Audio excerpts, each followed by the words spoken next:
संबलपुर हम लोग DID office हम देख सकते हैं। अभी कुछ ही पल में हमारे पड़ोसन रवि नायक जिलापाल हर कभी आएंगे और इनकी समस्या को देखा जाएगा। चलिए चलते आपको DID जितना जिला परिषद है, जितने इलेक्टेड पर्सन है, अजय ऑफिसरगण सारे के सारे यहाँ आ चुके हैं।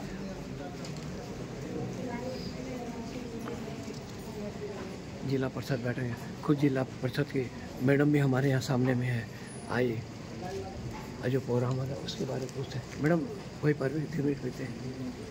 अच्छा मैडम आज ये मीटिंग हो क्या विषय हो आम जिला परिषद मीटिंग हो आज 8म बैठक आम जिला परिषद तो सब विषय नहीं आमर एजेंडा नहीं हवा कृषि उद्यान फिशरी आमर डेवलपमेंट उपरे हवा जंगल विभाग हवा सब विषय नहीं सम्बलपुर जिलार सब अधिकारी अच्छा आम संगे सब प्रतिनिधि अच्छा समस्त को लेकर डिस्कस होगा डेवलपमेंट सब किसी विषय है पानी जल ये मीटिंग अच्छे।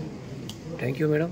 बर्तमान समस्या तो पानी उपरे पले आला ना मैडम, बेसिकली पानी और आपन जेबू अच्छन आमे मार्क कर बहुत डेवलप होइए सब एरिया रे आपन निज लेखे भाभी कैसी पार्टी अपन पार्टी संगे संपर्क लोक संगे संपर्क आमे बहुत बहुत धन्यवाद देमु केनता मैडम सब बेला आसुन आ संबलपुर काम हो आपकी आवाज़ संबलपुर जसवीर सिंह की रिपोर्ट।